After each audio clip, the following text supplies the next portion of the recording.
أعوذ بالله من الشيطان الرجيم بسم الله الرحمن الرحيم رب اشرح لي صدري ويسر لي أمري واحلل عقدة من لساني يفقه قولي رب زدني علما رب زدني علما رب زدني علما اللهم فقهنا في الدين آمين يا رب العالمين. السلام علیکم ورحمۃ اللہ وبرکاتہ.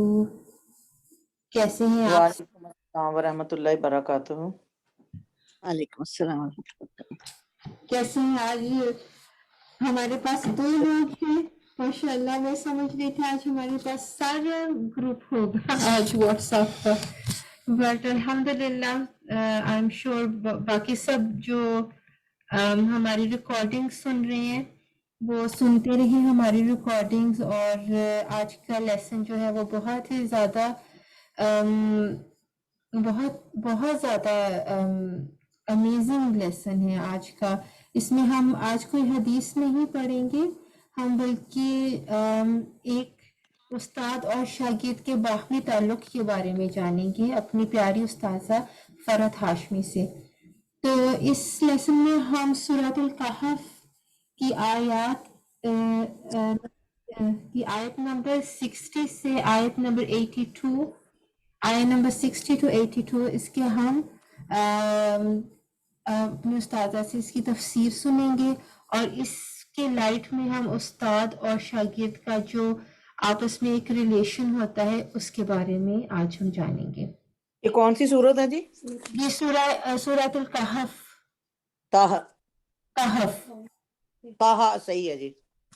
سورہ کہف ہے یہ جو ہم ایوری فرائیڈے کو پڑھتے ہیں.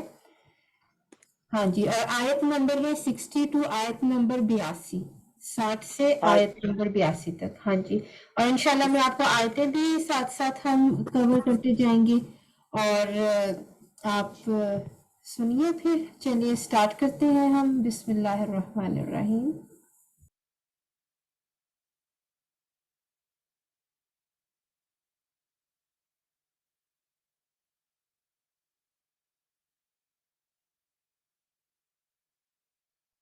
نحمده ونصلي على رسوله الكريم اما بعد فاعوذ بالله من الشيطان الرجيم بسم الله الرحمن الرحيم رب اشرح لي صدري ويسر لي امري واحلل عقدة من لساني يفقهوا قولي. استاد اور شاگرد کے باہمی تعلقات کے بارے میں. استاد اور شاگرد کا باہمی تعلق ایک روحانی تعلق ہوتا ہے. استاد کا احترام صرف وقتی چیز نہیں کہ صرف جب وہ سامنے موجود ہو تو اس وقت کیا جائے، اور جب وہ موجود نہ ہو تو اس کی نقلیں اتاری جائیں، جیسے کہ عام طور پہ اسکول کالجز میں ہوتا ہے، کیونکہ میں بھی اسی سسٹم سے پڑھی ہوں، مجھے پتا ہے سب کیا کچھ ہوتا ہے. لیکن یہ ہے کہ جو ہوتا ہے وہ غلط ہوتا ہے. یہ احترام دل سے ہونا چاہیے، صرف ظاہری مجبوری کے تحت یا وقتی نہیں ہونا چاہیے. بدگمان نہیں ہونا چاہیے، عام لوگوں سے بھی نہیں ہونا چاہیے، لیکن استاد چونکہ ایک خیرخواہ ہوتا ہے اس لیے اس کی سختی کو، نرمی کو اچھے اس میں لینا چاہیے، سینس میں. استاد سے آپ کا اختلاف رائے ہو سکتا ہے لیکن اسے حدود کے اندر ہونا چاہیے. استاد اور شاگرد کے اس رشتے کو ایک نعمت سمجھنا چاہیے. استاد کے ظاہری حلیے پہ نہیں جانا چاہیے، اور نہ ہی اس کا دوسروں سے مقابلہ کرنا چاہیے کہ ٹیچرز کا آپس میں مقابلہ شروع کر دیا جاتا نا، فلاں تو ایسا ہے وہ ایسا ہے. ہر ایک کو اللہ نے مختلف صلاحیت دی ہے اور ہر ایک سے آپ مختلف چیز سیکھتے ہیں. یہ الگ بات ہے کسی سے زیادہ سیکھ لیتے، کسی سے کم سیکھ لیتے، کسی کی بات آپ کو زیادہ سمجھ میں آتی، کسی کی کم آتی، لیکن سیکھتے آپ سب سے ہیں کچھ نہ کچھ. حضرت علی رضی اللہ تعالیٰ عنہ نے فرمایا تھا کہ جس نے مجھے ایک لفظ سکھایا میں اس کا غلام بن گیا، چاہے تو مجھے کہیں بھی بیچ ڈالے. استادوں کے درمیان وہاں مقابلہ نہیں کرنا چاہیے. اس کے بارے میں نے ایک عالم کا قول یہ بھی پڑھا تھا کہ ایک استاد کے سامنے دوسرے استادوں کی تعریف بھی نہیں کرنی چاہیے. ٹھیک ہے، ایک استاد کے سامنے دوسرے استاد کی تعریف نہیں کرنی چاہیے. وہ کیوں؟ یہ چیز استاد کے دل میں ہو سکتا ہے کہ غم پیدا کرے کہ یہ دوسروں کو زیادہ اہمیت دی جا رہی ہے اور مجھے نہیں دی جا رہی. اس طرح وہ اپنے سکھانے کا حق ادا نہیں کر سکے گا. استاد سکھانے کا حق اسی وقت ادا کر سکتا ہے بہتر طور پر جب وہ روحانی طور پر فٹ ہو، جسمانی طور پر فٹ ہو، سکون میں ہو، خوش ہو. لیکن اگر استاد غمگین ہے، پریشان ہے، تو وہ پڑھانے کا حق ادا نہیں کر سکے گا. اس لیے استاد کو یہ درجہ دیا گیا ہے تاکہ وہ اپنے فرائض کو بہتر طور پر انجام دے سکے. 3 چیزوں سے انسان سیکھتا ہے، استاد سے، ماحول سے، کتاب سے، اور تینوں چیزیں لازم و ملزوم ہے. استاد کا احسان ماننا چاہیے، کیونکہ جو شخص کسی انسان کا احسان نہیں مانتا وہ اللہ تعالیٰ کا بھی شکر گزار نہیں ہو سکتا. استاد کے لیے دعا کرنی چاہیے، یہ سب سے بڑا ریٹرن ہوتا ہے استاد کی محنت اور کاوش کا. سوال کرتے وقت بھی اس بات کی سوچ ذہن میں رہنی چاہیے کہ نہ کہ استاد کا امتحان لیا جائے، بلکہ علم میں اضافے کے لیے یا کنفیوژن دور کرنے کے لیے اس سے سوال کرنے چاہیے. استاد کی جو بات اچھی لگے اسے اپنانے کی کوشش کرنی چاہیے. استاد کی سختی پر اسے اپنا دشمن نہیں سمجھنا چاہیے. سورۃ کہف میں حضرت موسیٰ علیہ السلام کو اللہ تعالیٰ نے خضر علیہ السلام کے پاس سیکھنے کے لیے بھیجا تھا، اور اس میں بھی استاد شاگرد کے رشتے پر بہت سی بات ہوئی ہے. اور اس میں ہم دیکھتے ہیں نصف قرآن پر ہے یہ قصہ. کہا جاتا ہے کہ موسیٰ علیہ السلام سے کسی نے ان کی مجلس میں سوال کیا کہ کیا آپ سے بھی بڑا کوئی عالم ہو سکتا ہے، کیونکہ بہت اچھے معلم تھے. تو کسی نے ان سے سوال کیا کہ کیا آپ سے بھی بڑا کوئی استاد ہے یا کوئی سکھانے والا ہے یا عالم ہے. تو انہوں نے کہا میں نہیں جانتا. اور واقعی وہ نہیں جانتے تھے. ایسا نہیں تھا کہ انہوں نے کوئی نعوذ باللہ تکبر کی وجہ سے کہا کہ میں ہی سب سے بڑا ہوں. اس پر اللہ تعالیٰ نے موسیٰ علیہ السلام کی طرف وحی بھیجی کہ ایک بندہ ہمارا خضر جو ہے وہ علم رکھتا ہے جو آپ کے پاس نہیں ہے، تو آپ اس کے پاس جائیں اور اس سے اس علم کی کچھ باتیں سیکھیں. موسیٰ علیہ السلام کا جواب ہونا کیا چاہیے تھا؟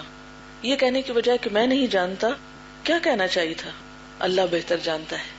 تو بعض اوقات الفاظ کے چناؤ میں ہم احتیاط نہیں کرتے نا. ہم عموماً کیا کہتے ہیں، ہمیں نہیں پتا. جو بات ہمیں پتا نہیں ہوتی اس میں ہمارا جواب کیا ہوتا ہے؟ مجھے نہیں پتا، آئی ڈونٹ نو. یہ جملہ کتنا زیادہ بولتے ہیں نا کہ نہیں، آئی ڈونٹ نو. لیکن بندہ مومن کا جواب کیا ہوتا ہے ان باتوں کے بارے میں جو اس کو پتا نہ ہو؟ اللہ ہی بہتر جانتا ہے، اللہ کو زیادہ پتا ہے. واللہ عالم، اللہ عالم بالصواب، عربی میں یہ جملے بولے جاتے ہیں. لیکن ہمیں بچپن سے یہ عادت پڑ چکی ہے نا، تو اپنی ان عادتوں کو سیدھا کرنا بھی ایک مسئلہ ہے. لیکن کوشش تو کرنی چاہیے نا. لیکن اس کا یہ مطلب نہیں کہ کسی بات کے بارے میں ہم یہ کہہ ہی نہیں سکتے مجھے نہیں پتا. ایسا نہیں ہے کہ یہ کہا نہیں جا سکتا. مثلا امام مالک کے بارے میں آتا ہے کہ بہت شوق سے ان کی شہرت سن کے کوئی شخص آیا اور ان سے کچھ سوالات اس نے کیے. ایک سوال پوچھا تو کہنے لگے لا ادری، میں نہیں جانتا اس کا جواب. دوسرا پوچھا تو کہا کہ میں نہیں جانتا. تو وہ بہت شخص پریشان ہوا کہ میں نے تو ان کی اتنی تعریف سنی تھی اور ان کو تو کچھ آتا ہی نہیں. حالانکہ ایسی بات نہیں تھی، لیکن ان کی سچائی تھی. کیونکہ جس کے پاس سچا علم ہوتا ہے اور جو دکھاوے کے لیے نہیں دین کا کام کر رہا ہوتا، اس کو یہ کہنے میں کوئی آر یا عیب نہیں ہوتا یا کوئی شرم نہیں آتی کہ وہ کہتے کہ اس مسئلے میں مجھے علم نہیں ہے. کیونکہ فوق کل ذی علم علیم، ہر علم والے کے اوپر ایک علم والا ہوتا ہے. اس کو کبھی نہیں شرمانا چاہیے اپنی جہالت کا اعتراف کرنے کے. کہہ دینا چاہیے کہ میں نہیں جانتا. تو ہر موقع کی مناسبت سے جواب دیا جاتا ہے، اور ایک جواب دینے کا طریقہ یہ ہے کہ اللہ کو زیادہ پتا ہے. خصوصاً جہاں انسان کے کسی پرائیڈ کا مسئلہ ہو، یا جہاں روڈنس ہو، یا جہاں کچھ تکبر کا اظہار کا خطرہ ہو، وہاں پر مثلاً صحابہ کرام کا طریقہ کیا تھا، ان کو کیا ادب سکھایا گیا تھا. آپ صلی اللہ علیہ وسلم جب بھی ان سے سوال کیا کرتے تھے تو وہ کیا جواب دیا کرتے تھے؟ اللہ اور اس کا رسول زیادہ بہتر جانتے ہیں، اللہ اور اس کے رسول کو زیادہ علم ہے.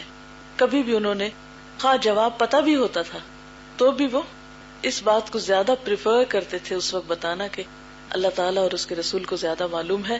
کیوں؟ تاکہ ہمیں اور اچھی بات پتہ چل جائے.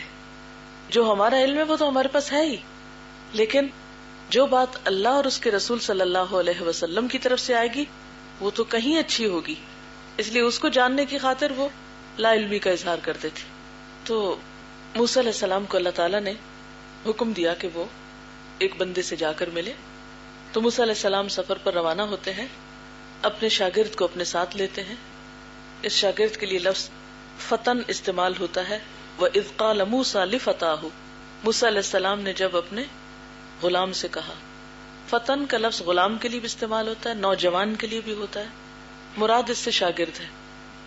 تو پتہ یہ چلتا ہے کہ موسیٰ علیہ السلام کے جو شاگرد تھے جن کا نام یوشع بن نون بتایا جاتا ہے، جو موسیٰ علیہ السلام کے بعد ان کے کیا بنے تھے؟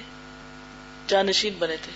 آپ نے بنی اسرائیل کا مختصر قصہ پڑھا ہے نا کہ جب وہ صحرا میں بہت سال بھٹکے تھے، اسی دوران موسیٰ علیہ السلام کا انتقال بھی ہو گیا.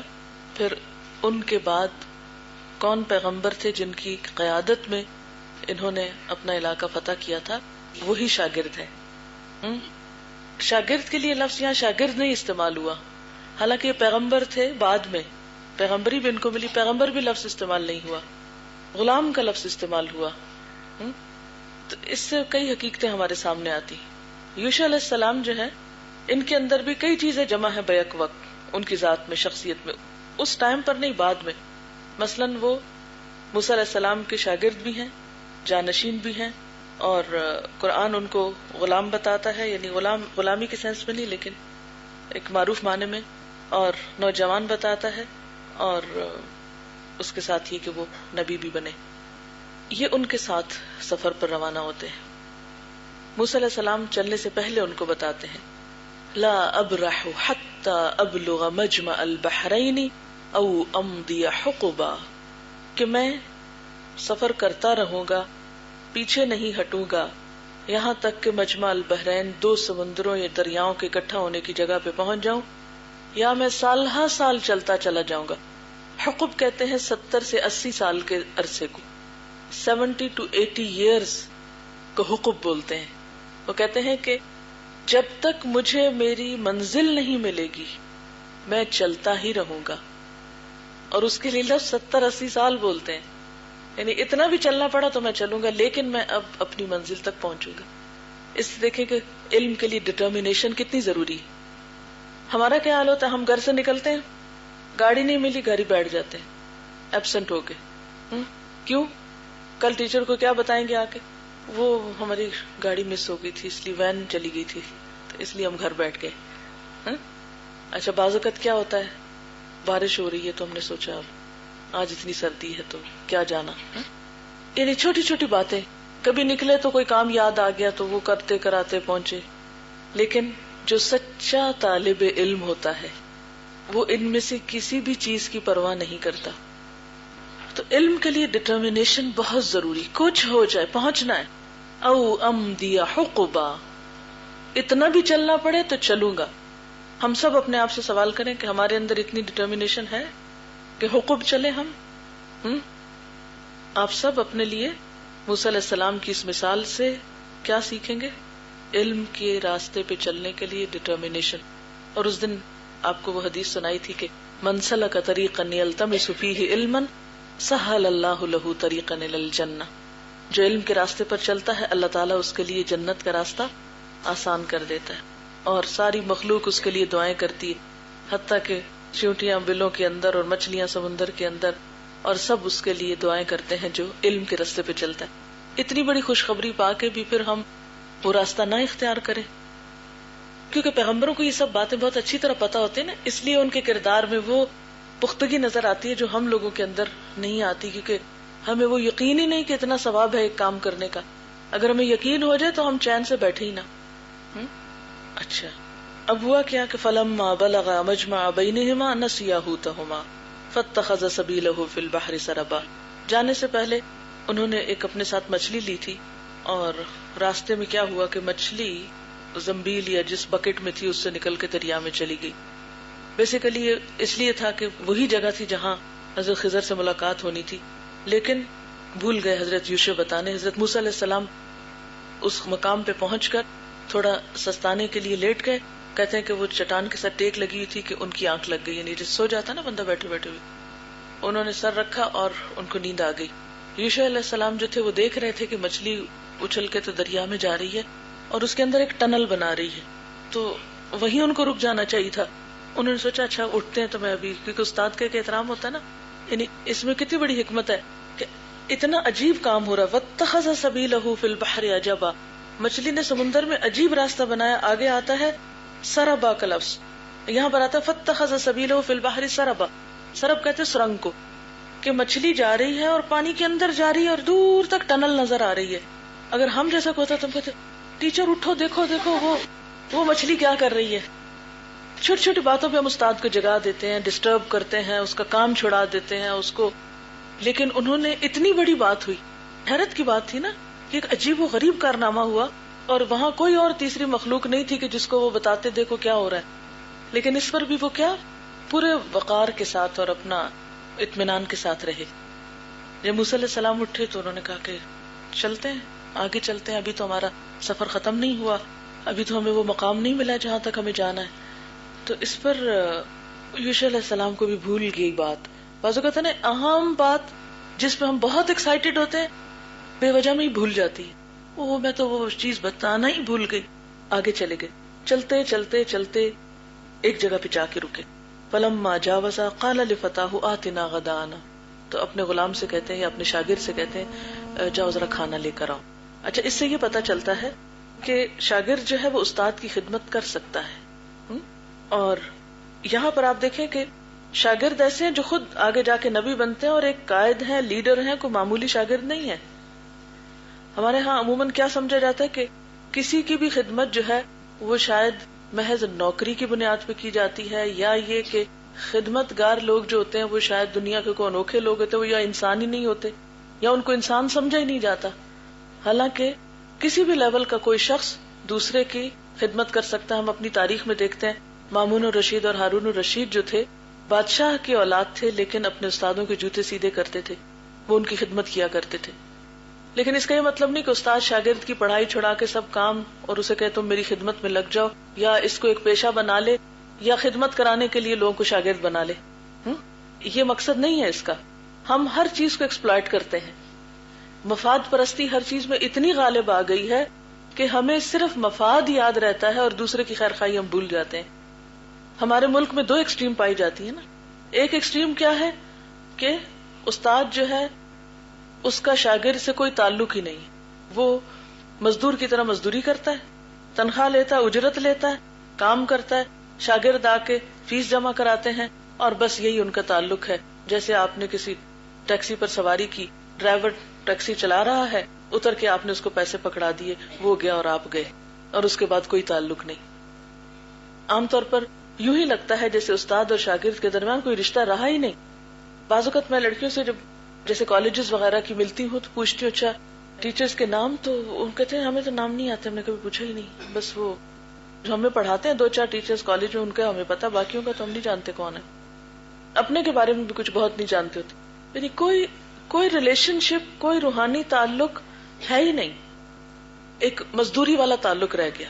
دوسری انتہا کیا ہے؟ بعض جگہوں پر آپ نے گاؤں وغیرہ میں دیکھا ہوگا بچے بےچارے پڑھنے آتے ہیں، سارا دن کام کرتے ہیں، گھر کا کام کر کے کرا کے ان سے کام، اور شام کو 2 حرف پڑھایا، یاد ہوا یا نہ ہوا، سال ہا سال وہ ان کی خدمت میں بےچارے لگے رہتے ہیں غلاموں کی طرح، اور حاصل ان سے ان کو کچھ بھی نہیں ہوتا. یہ بھی ایک کلچر ہے ہمارے ملک میں. گاؤں وغیرہ میں عام طور پر اس طرح کے بہت سے واقعات دیکھنے میں آتے ہیں. آپ میں سے بھی کسی نے مشاہدہ کیا ہوگا یا تجربہ کیا ہوگا. تو اس میں آپ دیکھیں کہ ان 2 انتہاؤں کے درمیان ہونا کیا چاہیے؟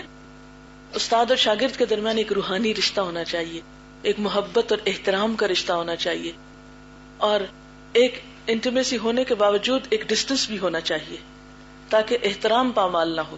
یعنی استاد کے ساتھ محبت اس طرح نہیں جس طرح آپ اپنی کسی دوست سے محبت کرتے ہیں، یا یہ کہ ماں اور بچوں کے درمیان ایک محبت ہوتی ہے تو اس میں بعض اوقات یہ ہے کہ بے تکلفی زیادہ ہوتی ہے. تو ماں اور بچے کی محبت یا دوست اور دوست کی محبت کے علاوہ استاد اور شاگرد کی محبت میں احترام، وقار اور ایک ڈسٹنس بھی ساتھ ہوتا ہے، اور وہ ہونا چاہیے تاکہ علم حاصل کرنے میں خلل نہ ہو. یہاں پر ہم دیکھتے ہیں کہ موسیٰ علیہ السلام کے جو شاگرد ہیں وہ ان کے ساتھ ہیں. موسیٰ علیہ السلام چلنے سے پہلے ان کو اپنا ارادہ بتاتے کہ دیکھو میں تو نکل رہا ہوں ایک ایسے سفر پہ جو ہو سکتا ہے سال ہا سال پر محیط ہو، تو تم ذرا سوچ سمجھ کے چلنا میرے ساتھ. ایسا نہ ہو راستے میں کہو استاد میں تو تھک گیا ہوں، مجھے تو بچے یاد آ رہے ہیں، میں تو گھر جانا چاہتا ہوں، بس اتنا ہی کافی، اس سے زیادہ نہیں میں آپ کے ساتھ دے سکتا. یعنی ہماری جو کمٹمنٹ ہے علم کے ساتھ، سیکھنے سکھانے کے ساتھ، وہ ایک محدود دائرے میں ہوتی ہے نا، بس اس سے زیادہ نہیں. تو وہ ان کو پہلے ہی بتا دیتے دیکھو جس مشن پہ میں چلا ہوں اس میں تو پھر سال ہا سال کی کمٹمنٹ ہے. او امضی حقبا، اس کو اگر ایک سمبولک فارم میں بھی آپ لیں نا تو امضی حقبا، بس نہیں پتا کب آئیں گے واپس. اور چلنے سے پہلے بتا دیا کھول کے معاملہ تاکہ بعد میں کوئی پریشانی نہ ہو. اچھے تعلقات کی ایک بہت اچھی بنیاد یہ ہوتی ہے کہ اس میں بہت کلیئر تھنکنگ ہونی چاہیے، واضح معاملات ہونے چاہیے، دھوکے پر مبنی معاملات نہیں ہونے چاہیے کہ چلو ابھی تو اس کو 500 پر دیکھیں گے بعد میں کیا ہوتا ہے. یہ سچویشن نہیں ہونی چاہیے. بہت سچائی اور امانت داری پر معاملہ ہونا چاہیے تاکہ کوئی کسی سے غلط توقع نہ رکھے، ایسی ایکسپیکٹیشن نہ رکھے کہ جس کو وہ پورا نہ کر سکے. اچھا، اب وہ چلتے جاتے ہیں اور وہاں جا کر وہ کہتے ہیں کہ جاؤ کھانا لاؤ. یعنی شاگرد اور استاد کے تعلق میں بات ہو رہی تھی نا کہ محبت بھی ہو، ہیلپنگ ایٹیٹیوڈ ہو. اب تو حال یہ ہو گیا کہ اگر استاد بھاری بھرکم کتابیں اٹھا کے جا رہا تو شاگرد کو نہیں خیال آتا کہ استاد سے بوجھ اٹھا کر تھوڑی مدد کر کے آگے تک چھوڑائے. کئی اسکول کالجز میں دیکھا گیا ہے یہاں تک کہ اسٹوڈینٹس بعض اوقات اگر اپنی ڈائریکٹ ٹیچر نہیں تو کون ہی مار کے دھکا دے کے بھی گزر جائیں گی کالجز میں. اس طرح کی چیزیں بھی دیکھنے میں آتی ہیں. یہ کوئی نئی بات نہیں ہے، کوئی نئی مثال نہیں جو آپ کو دے رہی ہوں. تو یہ سب چیزیں جو ہیں یہ احترام استاد کے خلاف ہیں. اب آپ دیکھیے کہ وہ کہتے ہیں کہ لقد لقینا من سفرنا ھذا نصبا، اس سفر سے ہم بری طرح تھک گئے ہیں، بہت تھکاوٹ آج ہو گئی ہے. اور کہا جاتا ہے کہ اس مقام تک پہنچنے میں اتنی تھکاوٹ نہیں ہوئی تھی جتنا آگے جانے میں ہوئی تھی، کیونکہ اللہ تعالیٰ کی طرف سے یہ تھا کہ اب یہ رک جائے نا، یہ اللہ کی خاص رحمت ہے، ورنہ پتہ نہیں کتنا آگے چلے جاتے. تو وہ جو تھکاوٹ ہونے لگی نا تو اس کی وجہ سے بیٹھ گئے، بھوک بھی لگ گئی. اب چل تو دونوں ہی رہے تھے، یہ تو نہیں کہ موسیٰ علیہ السلام زیادہ تھکے تھے اور حضرت یوشع نہیں تھکے تھے. مثلا استاد اور شاگرد ایک سفر میں ساتھ ہیں تو ہو سکتا ہے آپ بھی تھک گئے ہوں، لیکن پھر استاد کا احترام اور مقام کیا ہے کہ آپ اس کی خدمت کے لیے تھکاوٹ کے باوجود تیار رہیں. تو اس لیے وہ کہتے ہیں کہ جاؤ کھانا لاؤ اب تاکہ کھانا کھا سکے. قال ارأیت اذ اوینا الی الصخرۃ، کہنے لگے او آپ کو پتا ہے وہ کیا ہوا؟ ارأیت کا مطلب کیا؟ وہ دیکھا آپ نے؟ یہ ایسے ہی جیسے ہم زبان میں کہتے ہیں او آئی سی، یا کوئی بھی محاورتاً ایک جملہ بولتے ہیں ایسے ہی بات شروع کرنے کے لیے، تو اسی قسم کی گفتگو شروع کر رہے ہیں. اذ اوینا الی الصخرۃ، جب وہ ہم اس چٹان کے ساتھ بیٹھے ہوئے تھے نا، وہ جب وہاں ہم نے پناہ لی تھی. آوا یو بھی ایوا کا مطلب ہوتا ہے تھوڑی دیر کسی شیلٹر کی تلاش میں کہیں بیٹھ جانا، پناہ لینا. فإنی نسیت الحوت، تو مجھے مچھلی کا قصہ بتانا بھول گیا. وما انسانیہ الا الشیطان، اور یہ شیطان نے مجھ کو بلا دیا، ان اذکرہ کہ میں اسے یاد رکھوں. واتخذ سبیلہ فی البحر عجبا، استاد وہ تو مچھلی سمندر میں عجیب طریقے سے گئی، وہ تو نکل کے پہلی بات ہے کہ زندہ نہیں تھی، وہ تو اچانک زندہ ہوئی اور پانی میں کود کے گئی اور پانی میں اس نے سرنگ بنا لی. قال ذلک ما کننا نبغی، وہی تو جگہ تھی جہاں ہمیں رکنا تھا، وہی تو جگہ تھی جو نشانی بتائی گئی تھی کہ یہاں خضر علیہ السلام ملیں گے. فارتدا علی آثارہما قصصا، تو وہ دونوں اپنے آثار قدم پر واپس پلٹے، اپنے آثار قدم کا اتباع کرتے کرتے، نہیں جن قدموں پہ آئے تھے، جیسے ہم اردو محاورے میں کہتے ہیں نا الٹے پاؤں واپس گئے، انہی قدموں پہ واپس پلٹے. فوجدا عبدا من عبادنا، دونوں نے پا لیا. اس سے پتہ چلتا ہے کہ ملاقات حضرت یوشع کی بھی ساتھ ہوئی تھی خضر علیہ السلام سے. وہ بندہ کون تھا نام وغیرہ نہیں بتایا گیا، خضر جو ہے حدیث سے پتہ چلتا ہے نام. لیکن آتیناہ الرحمۃ من عندنا، اس بندے پہ ہماری خاص رحمت تھی، گاڈ گفٹڈ بندہ تھا وہ. وعلمناہ من لدنا علما، اسے ہم نے اپنے پاس سے ایک علم عطا کر رکھا تھا. حدیث میں آتا، بخاری کی حدیث ہے کہ اس ملاقات پر حضرت خضر نے کہا تھا کہ اے موسیٰ، جو علم تمہارے پاس ہے وہ میرے پاس نہیں ہے، اور جو میرے پاس ہے وہ تمہارے پاس نہیں ہے. موسیٰ علیہ السلام کو اللہ تعالیٰ نے شریعت کا علم عطا کیا تھا، لیکن خضر علیہ السلام کو اللہ تعالیٰ نے امور کائنات کی تدبیر کا اور کچھ اور علم عطا کیا تھا جو موسیٰ علیہ السلام کو اس طرح کا نہیں معلوم تھا. اب کیا ہوا؟ قال لہ موسیٰ، موسیٰ علیہ السلام نے اس سے کہا هل اتبعک، کیا میں آپ کو فالو کروں؟ اب آپ دیکھیے کہ بھیجا تو اللہ تعالیٰ نے سیکھنے کے لیے ہی تھا، لیکن انداز دیکھیے سیکھتے وقت یہ نہیں کہتے کہ وہ آپ کو بھی بتا دیا گیا ہوگا، وہ ہماری اپوائنٹمنٹ تھی، اللہ تعالیٰ نے مجھے بھیجا ہے اور میں آپ سے کچھ سیکھنے آؤں تو جو ہے آپ کے پاس سکھائیے مجھے تاکہ میں گھر واپس جاؤں. ایسی کوئی بات نہیں کرتے. کتنا ادب اور کتنا احترام ہے اس جملے میں. ہل اتبعک کا ایسا لگتا ہے نا ایک فل آف ایٹیکیٹ. ہل اتبعک کا، مے آئی فالو یو. اتباع کا مطلب ہوتا ہے نا کسی چیز کے پیچھے لگ جانا، کسی کے ساتھ لگ جانا، کیا میں آپ کے ساتھ رہ سکتا ہوں؟ الا ان تعلمنی مما علمت رشدا، کہ آپ مجھے اس علم میں سے سکھائیں جو آپ کو سکھایا گیا ہے، اس علم کی رشد میں سے سکھائیں. پچھلے آیت میں آپ دیکھیں کہ لفظ علم آیا ہے، یہاں پر رشدہ آیا ہے. یہ علم سے بھی اگلا درجہ ہے. علم ہوتا ہے کسی چیز کے بارے میں جاننا، نالج، اور رشد کیا ہے؟ ڈیپتھ، اس کی روح، اس کی اسپرٹ. اب آپ دیکھیں کہ وہ صرف علم لینے نہیں آئے، کیا لینے آئے ہیں؟ رشد. ہم میں سے اکثر لوگ کس لیے پڑھتے ہیں؟ کہ مجھے علم حاصل ہو جائے. بہت اچھا جذبہ ہے، علم کے بہت فضیلت ہے، لیکن محض جاننا ہی تو کافی نہیں ہوتا. اس کے لیے تو کتابیں کافی ہیں، اس کے لیے تو آپ کوئی بھی طریقہ اختیار کر سکتے ہیں. لیکن رشد جو ہے، جیسے آپ کو یاد ہوگا وہ دعا سیکھتے ہوئے آپ نے سنا ہوگا، اللہم فقہنا فی الدین. تو ایک ہے علم اور ایک ہے فقہ. علم اور فقہ میں فرق ہے کچھ، بالکل ایسے علم اور رشد میں بھی فرق ہے. علم تو انسان کو گمراہ بھی کر سکتا ہے بعض اوقات، ٹھیک ہے نا. بعض لوگ بہت ہائیلی ایجوکیٹڈ ہوتے ہیں، بہت پڑھے لکھے ہوتے ہیں، لیکن ان کی سوچ کیسی ہوتی؟ بہت ٹیڑھی ہوتی ہے. بعض لوگوں سے آپ قرآن کی بات کریں، وہ آپ سے زیادہ جانتے ہوں گے، لیکن عمل کی بات کریں تو عمل نہیں ہوگا، نہ کرنا چاہتے ہیں، ہے نا. تو یہ یاد رکھیے کہ جب آپ قرآن پڑھیں تو محض لفظی ترجمہ یاد کر لینا کافی نہیں، محض تفسیر اور تاریخ اور تاویل اور شان نزول کا جان لینا کافی نہیں، بلکہ آیات کی ڈیپتھ میں اترنا ضروری ہے، اس کی روح میں جانا ضروری ہے، اس کے جو اندر کا روشن پہلو ہے، جو اس کا مقصود اور مطلوب ہے دراصل، اس کو جاننا ضروری ہے. اسی لیے وہ کیا کہتے ہیں، هل اتبعک علی ان تعلمنی مما علمت رشدا، وہ رشد جو آپ کو دی گئی ہے کیا اس کا کچھ حصہ آپ مجھے دیں گے؟ قال انک لن تستطیع معی صبرا، وہ کہتے نہیں تم میرے ساتھ صبر نہیں کر سکتے. وکیف تصبر، تمہارا قصور بھی نہیں، الا ما لم تحط به خبرا، جس چیز کی آپ کو خبر نہیں، جس کا آپ کو پتا نہیں. اس پر بھی آپ دیکھیں کہ موسیٰ علیہ السلام آگے سے یہ نہیں کہتے اچھا ٹھیک ہے استاد آپ تو صحیح کہتے ہیں اور استاد کی تو ہر بات ماننی چاہیے اس لیے میں مان جاتا ہوں. ان کے استاد کیا کہتے نہیں، تم نہیں سیکھ سکتے اس لیے کہ آپ میں وہ صبر نہیں، وہ پیشنس نہیں جو اس علم کے لیے ضروری ہے. اور بہت زبردست طریقے سے کہتے ہیں، کلام کا انداز آپ دیکھیں، انک لن تستطیع معی صبرا، تم میرے ساتھ ہرگز صبر نہیں کر سکتے، تم نہیں سیکھ سکتے. مراد یہ ہے.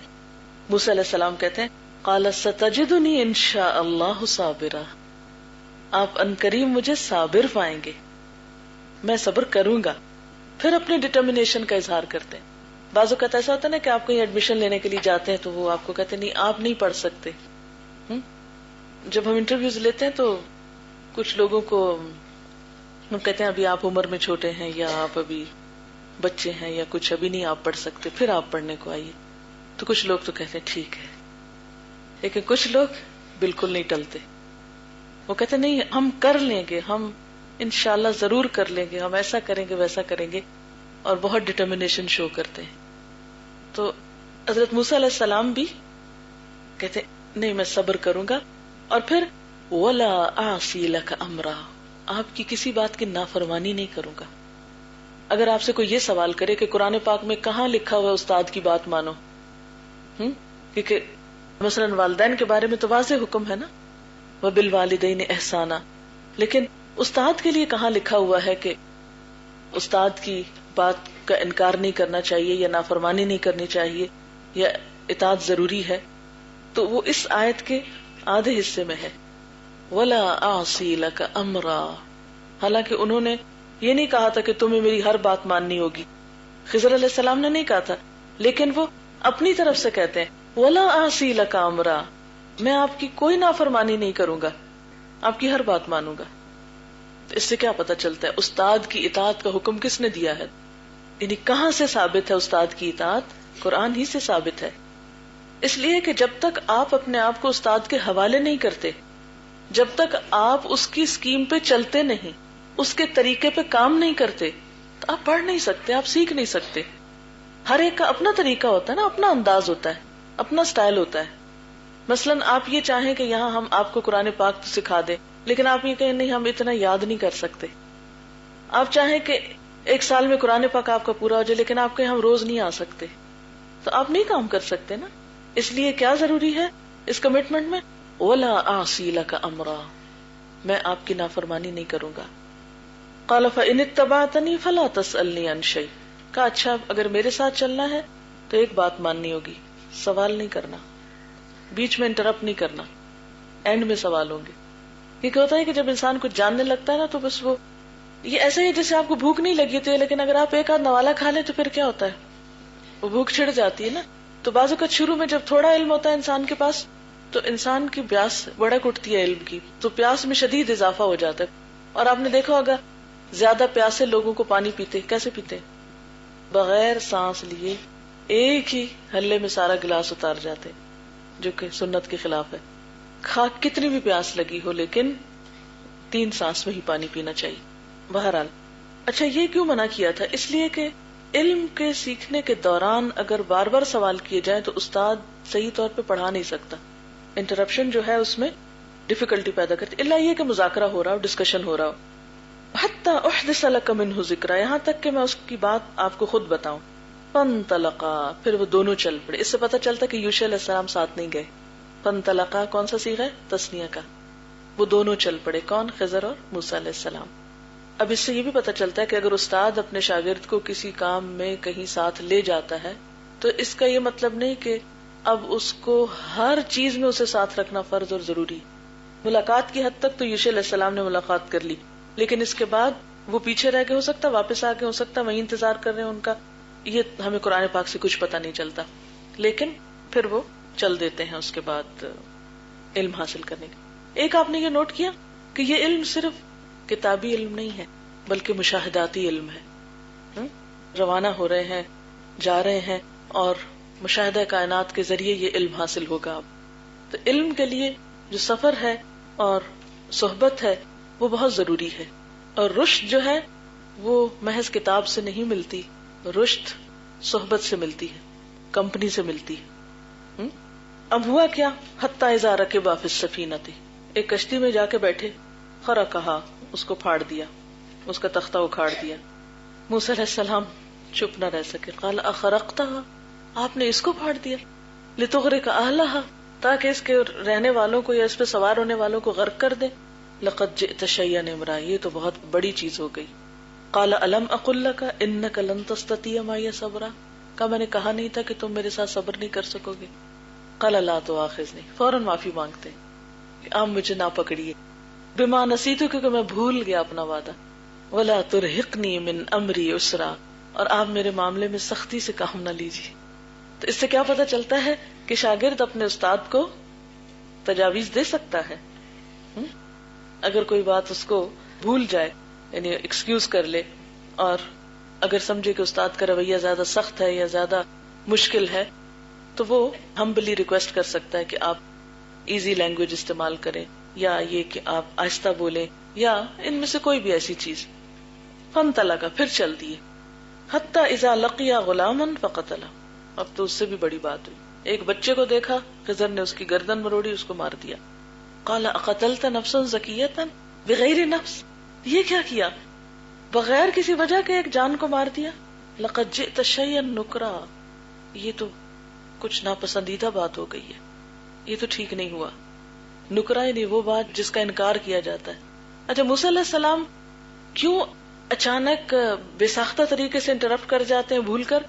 اس لیے کہ موسیٰ علیہ السلام کا کردار کیا؟ امر بالمعروف نہی عن المنکر، پیغمبر، اور وہ جو شریعت جن پر خود اتری ہو اور جن کی ساری زندگی کام یہ رہا ہو کہ وہ غلط کاموں پر دوسروں کو روکے، وہ اس موقع پہ صبر کیسے کر سکتے ہیں؟ کیونکہ وہ اندر کوٹ کوٹ کے بھری ہوئی ہے نا ایک چیز کے غلط کام پر چپ نہیں رہنا، تو پھر بے ساختہ بول پڑتے ہیں. قال الم اقل لک انک لن تستطیع معی صبرا، کہا کہ میں نے آپ سے کہا نہ تھا آپ میرے ساتھ صبر نہیں کر سکتے. اب آپ دیکھیں کہ پہلے کہتے ہیں الم اقل انک لن تستطیع معی صبرا، کیا میں نے کہا نہ تھا کہ تم صبر نہ کر سکو؟ کہ یہاں کہتے ہیں الم اقل لک انک لن تستطیع معی صبر، کیا میں نے تم سے نہیں کہا تھا؟ یعنی الم اقل لک ایک لفظ ایڈ ہو جاتے ہیں. اب دوسری دفعہ جو لہجہ ہے وہ ذرا شدت والا ہے. میں نے کہا نہ تھا کہ تم صبر نہیں کر سکتے؟ موسیٰ علیہ السلام کہتے ان سألتک عن شیء بعدها فلا تصاحبنی، اب اگر میں نے یہ کام کیا تو آپ مجھے اپنے ساتھ نہ رکھنا، یہ میری سزا. انہوں نے اپنی سزا خود تجویز کر لی. قد بلغت من لدنی عذرا، آپ کو اب تو میری طرف سے عذر مل گیا، میں نے اب معافی مانگ لی ہے اور میں نے اپنی سزا تجویز کر دی ہے، اب آپ بے شک مجھے پھر ساتھ نہ رکھیں. فانطلقا، پھر دونوں چل دیے. یہ سارا علم چلتے چلتے حاصل ہو رہا ہے، مشاہداتی علم ہے. تو یاد رکھیے کتابوں سے علم ملتا ہے، سفر اور استاد کی کمپنی میں رشد ملتا ہے. حتی اذا اتیا اہل قریۃ، جب وہ اس بستی والوں کے پاس آئے، یعنی ایک بستی میں گئے، استطعما، ان سے کھانا مانگا. استطعما اہلہا، ویسے تو سوال بری چیز ہے لیکن یہ ایک معروف طریقہ تھا پرانے زمانے کا، ایک اخلاقی اصول تھا کہ مسافر جو تھے وہ جس بستی میں ان کا قیام ہوتا تو اس پر ان کا حق ہوتا، وہ ان کے مہمان گنے جاتے تھے تو وہ کھانا مانگ سکتے تھے ان سے، کیونکہ اگر نہ مانگے اور نہ کھائیں تو مر جائیں. تو جہاں جان بچانا مقصود ہو وہاں سوال کیا جا سکتا ہے. یعنی یہ نہیں کہ ہر وقت انسان مانگنا شروع کر دے اور اپنے پاس ہو بھی تو دوسروں کے جیب پر نظر رکھے، یہ بات درست نہیں ہے. لیکن جہاں جان کو خطرہ ہو، جیسے پہلے زمانے میں سفر کے دوران کہیں ہوٹل ریسٹورانٹ نہیں ہوتے تھے، انسان کا زاد راہ ختم ہو جایا کرتا تھا، تو صورت میں کھانا مانگا جا سکتا تھا. اب ہوا کیا کہ فَأَبَوْا أَن يُضَيِّفُوهُمَا، انہوں نے تو مہمان بنانے سے انکار کر دیا کہ ہم تو کچھ نہیں کھلائیں گے تم دونوں کو. حیرت ہوتی ہے نا کہ دونوں ہی اپنے علم کے ماہر ہیں، ایک اللہ کا پیغمبر ہے اور ایک اللہ کا خاص بندہ ہے. عبدا من عبادنا آتیناہ من لدنا رحمہ، خاص رحمتوں والا بندہ ہے. لیکن بستی والوں کو دونوں کی شکل پر نہ کوئی رحمت نظر آئی اور نہ ہی کوئی نبوت نظر آئی. ایسا ممکن ہے نا؟ یعنی ضروری نہیں کہ آپ اگر اللہ کے مقرب بندے ہیں تو ہر اجنبی آپ کو راہ جاتے پہچان لے کہ اچھا ہاں یہ تو کوئی مقرب بندہ جا رہا ہے. نہیں، ہو سکتا ہے کہ آپ بہت عبادت گزار ہوں، نیک ہوں، اللہ کے بہت مقرب ہوں اور لوگ آپ کی حد سے بڑھ کے ناقدری کریں. تو ایسے میں غمگین نہیں ہونا چاہیے. اس پر انہوں نے کیا کیا؟ بجائے اس کے کہ ان سے ناراض ہوتے، فوجد فیہا جدارا یرید ان ینقض فاقاما، انہوں نے دیکھا وہاں ایک دیوار ہے وہ جو گرنے لگی ہے. خضر علیہ السلام نے، روایت میں آتا ہے کہ ہاتھ لگایا اور وہ دیوار جو تھی وہ بالکل سیدھی ہو گئی. قال لو شئت لاتخذت علیہ اجرا، آپ چاہتے تو اس پر اجرت لے سکتے تھے اور اس اجرت سے ہم کھانا کھا لیتے. ایک اچھا مشورہ دیا. قال ھذا فراق بینی و بینک، بس قصہ ختم، میرے اور تمہارے درمیان جدائی کا وقت آ گیا. لیکن جانے سے پہلے سأنبئک بتأویل ما لم تستطع علیہ صبرا، جانے سے پہلے میں آپ کو ان باتوں کی حقیقت ضرور بتاؤں گا جن پر تم صبر نہیں کر سکے. پھر اس کی ساری وجوہات بتاتے ہیں. وہ جو کشتی تھی وہ مسکینوں کی تھی، سمندر میں کام کرتے تھے، میں نے اس کو اس لیے عیبدار کر دیا کیونکہ ایک آگے سے بادشاہ آ رہا تھا جو ہر کسی کی کشتیاں زبردستی لے رہا تھا. میں بھی اس کو کوئی لشکر تیار کرنا ہو، جیسے لاسٹ ایئر آپ کو معلوم ہے کہ جب افغانستان میں ہو رہی تھی وار، تو بہت سے لوگوں کی گاڑیاں رستوں میں پکڑی گئی کہ اب ان کو شاید ایمرجنسی کے لیے ضرورت پڑے. تو یہاں بھی یہی ہوا کہ وہ کشتیاں پکڑی جا رہی تھی تو اس نے کیا کیا، جلدی سے اس کو خراب کر دیا تاکہ بادشاہ دیکھے تو نکمی سی کشتی، اس کو چھوڑو.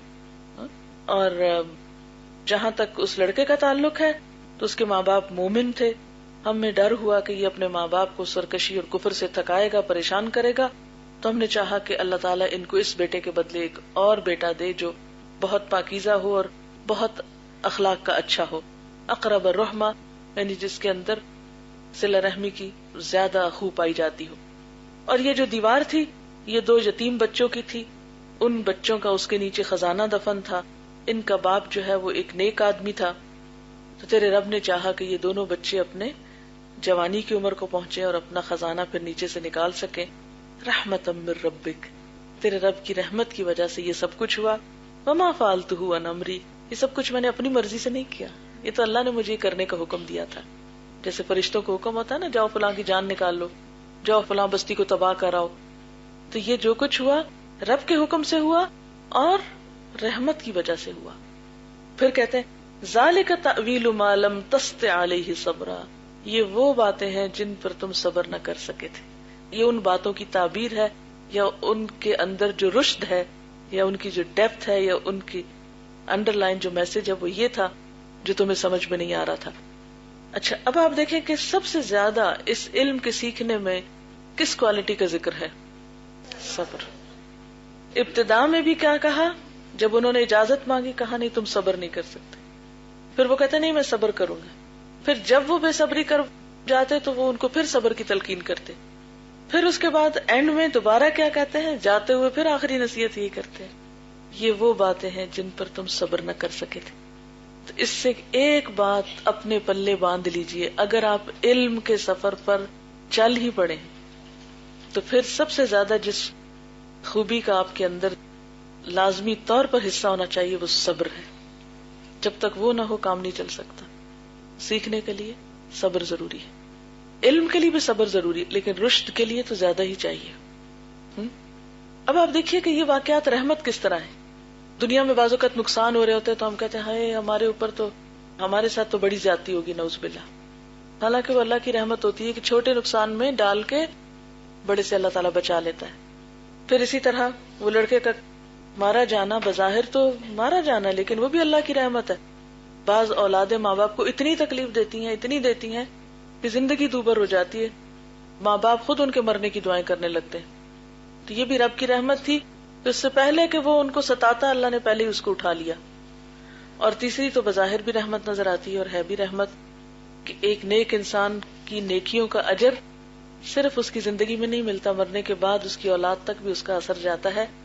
جس طرح اولاد اپنے ماں باپ کے مرنے کے بعد ان کے لیے صدقہ جاریہ بنتی، اسی طرح ماں باپ اگر اپنی زندگی میں نیک ہوتے ہیں تو ان کی نیکیاں جو ہیں، ان کی خوشبو جو ہے وہ ماں باپ کے مرنے کے بعد بھی بچوں تک کسی نہ کسی شکل میں پہنچتی رہتی ہے. نیکی کبھی ضائع نہیں جاتی. انہ من یتق ویصبر فان اللہ لا یضیع اجر المحسنین.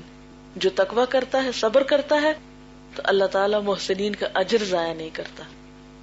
تو یہ ہے استاد اور شاگرد کا باہمی تعلق، سیکھنے کا ایک اور انداز، اور علم کے ساتھ ساتھ رشد، حکمت کی باتیں. نبی صلی اللہ علیہ وسلم کو بھی اللہ تعالیٰ نے جب بھیجا تھا تو صرف تعلیم کتاب نہیں تھی، تعلیم حکمت بھی تھی آپ کے کاموں میں سے.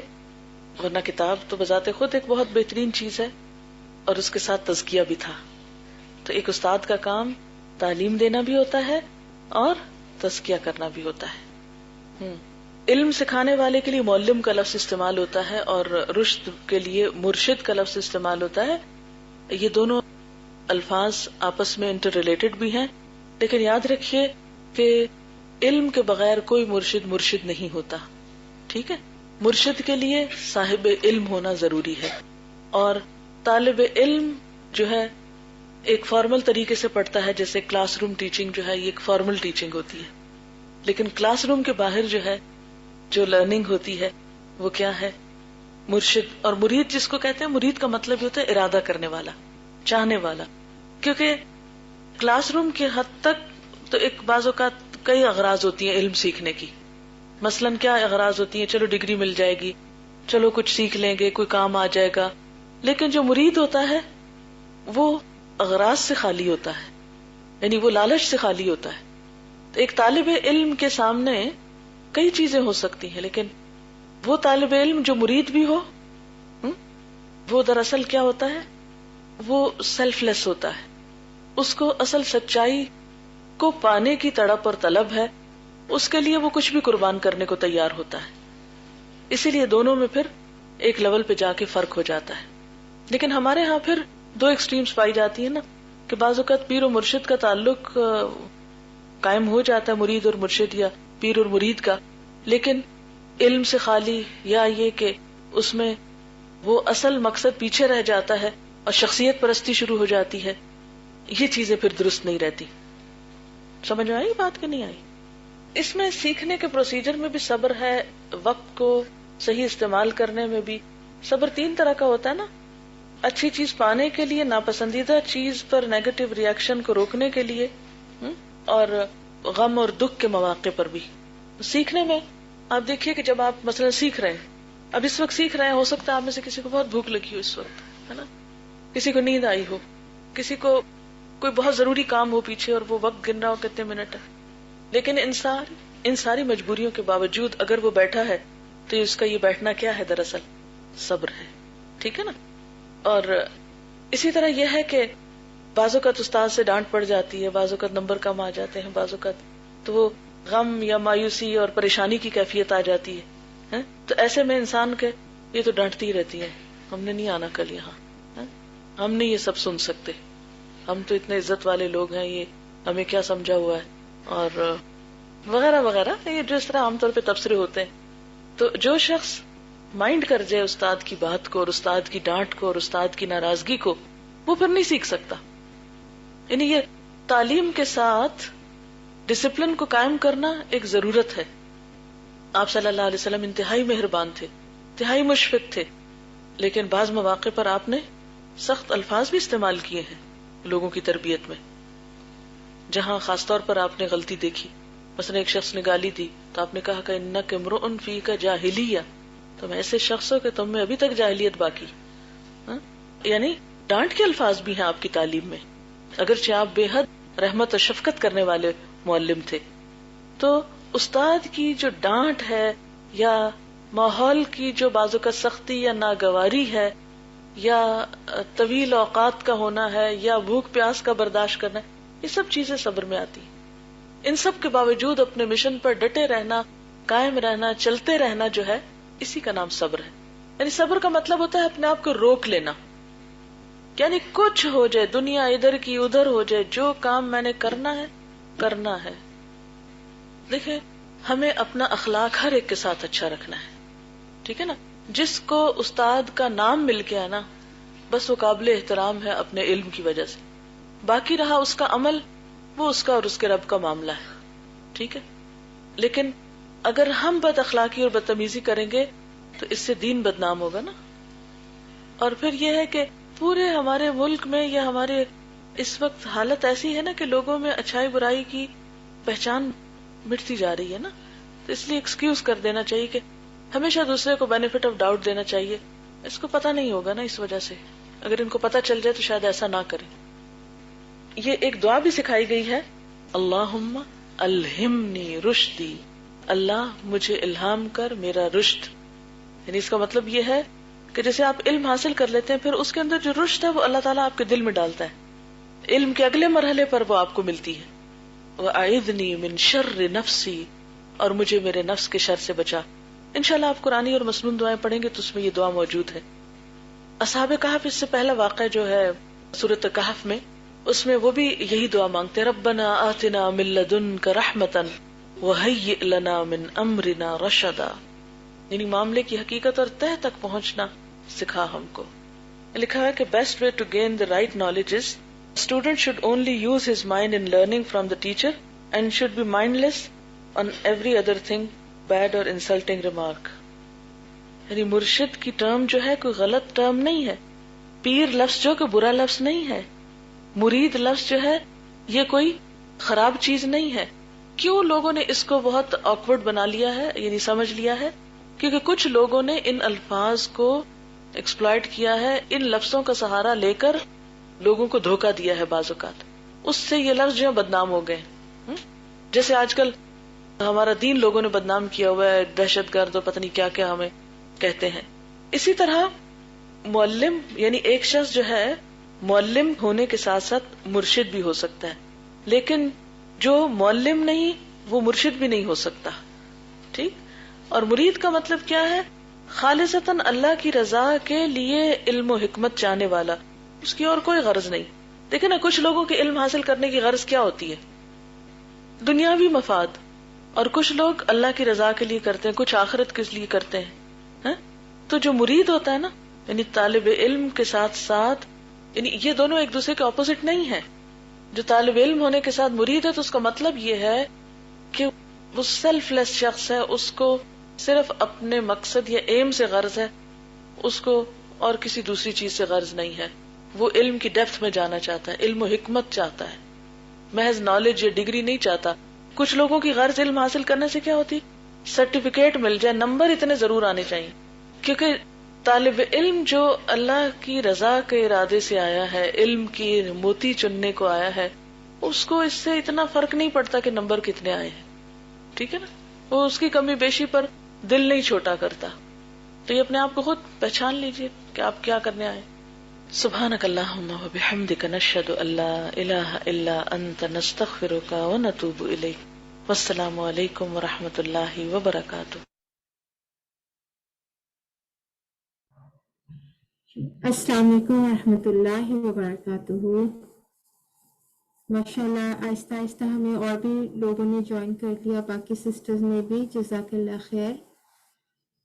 تو کیسا لگا آپ سب کو آج کا لیسن؟ تھوڑا ڈفرینٹ تھا. ہم نے قرآن پاک کی سورۃ الکہف کی آیات کی تفسیر سنی آج، اور استاد اور شاگرد کے تعلق کے بارے میں ہم نے جانا، اور تھوڑا سا ہم نے تفسیر کا بھی ٹیسٹ لے لیا کہ سبحان اللہ کتنی خوبصورت انداز سے ہمیں استاذہ نے ایکسپلین کیا ہے استاد کا اور شاگرد کا تعلق.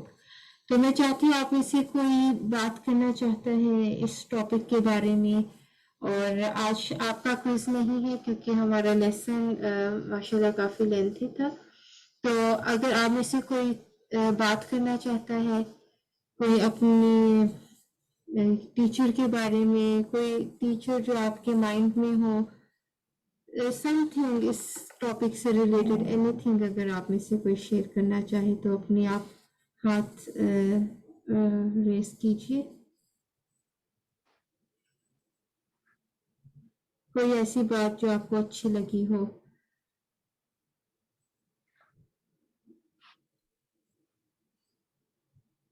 جی سسٹر، زکیہ، ہاں جی السلام علیکم. یہ کون سے سال کی تفسیر بتائی تھی استاد نے؟ جی یہ سورۃ الکہف کی ہاں، آیت. لیکن الگ الگ سال کی ہوتی ہے نا ان کی تفسیریں، تو اس میں ہم یہ جاننا چاہ رہے تھے کون سا سال کی تھی. ہاں جی یہ ربی زدنی علما کی ہی کلاس کا ایک لیسن ہے. اچھا، ہاں جی یہ اسی شکریہ. کلاس کا لیسن ہے. اگر آپ چاہتی ہیں میں آپ کو آڈیو بھی سینڈ کر سکتی ہوں اس لیسن کی. انشاءاللہ ضرور. ہاں جی جی. تو استاذہ نے ٹورڈز دا اینڈ آف ربی ضدن علما اس ٹاپک کے بارے میں بھی تھوڑی سی بات کی، کیونکہ ربی ضدن علما علم کے بارے میں ہے تو اس میں ہمیں استاد اور شاگرد کے ریلیشن کے بارے میں بھی بتایا جا رہا ہے. شکریہ، جزاکم اللہ خیر. بارک اللہ فی. ہاں جی، کوئی اور کوئی بات کرنا چاہتا ہے؟ جی جزاک اللہ خیر. میں یہاں پہ بس میں ایک چیز مجھے یاد آ رہی تھی، جب ہم چھوٹے تھے تو ہمارے ایک ٹیچر تھے، ہمیں گھر پڑھانے آتے تھے وہ، اور آئی اسٹل ریمبر ہم. بہت ہی امیزنگ ٹیچر تھے وہ. اور ہمارے ڈیڈی بہت پریشان رہتے تھے کہ بچوں، کیونکہ ہم تھوڑے نوٹی تھے، اور کوئی ٹیچر جو تھے وہ ہمارے ساتھ جو تھے وہ ہمیں مطلب پڑھاتے آتے تھے، پھر وہ چلے جاتے تھے، بٹ کوئی جو کہتے ہیں نا ٹکتا نہیں تھا کوئی، تو اس طرح کے ہم بچے تھے. لیکن ہماری ایک ٹیچر تھی، پھر الحمدللہ ہمیں ایک ٹیچر ملے، انہوں نے ہمارے ساتھ بہت زیادہ محنت کی. اور ویسے تو وہ ہمیں دوسرے سبجیکٹس پڑھاتے تھے، لیکن پھر انہوں نے ہمیں قرآن بھی پڑھانا شروع کر دیا. اور کسی نے ان سے نہیں بولا، نہ میرے ڈیڈی نے نہ کسی نے، کہ آپ بچوں کو قرآن پڑھائیں، لیکن انہوں نے خود سے ہی یہ انیشیٹو لیا اور ہمیں قرآن پڑھانا شروع کر دیا. اور وہ ہم سب بہنوں کو، بھائی کو، ہم سے ایوری ڈے وہ قرآن سنتے تھے، لیکن اس کے انہوں نے کبھی سیپریٹ چارجز نہیں لیے، کبھی انہوں نے علیحدہ سے چارج نہیں کیا تھا. بٹ تو ابھی تک وہ ہمیں یاد ہے. اللہ تعالیٰ ان کو بہت جزائے خیر دے اس چیز کی. اور ان کی آج بھی I still remember his face اور the way انہوں نے ہمیں پڑھایا تھا. So ماشاءاللہ so I just wanted to mention him. اور آگے ہم چلتے ہیں.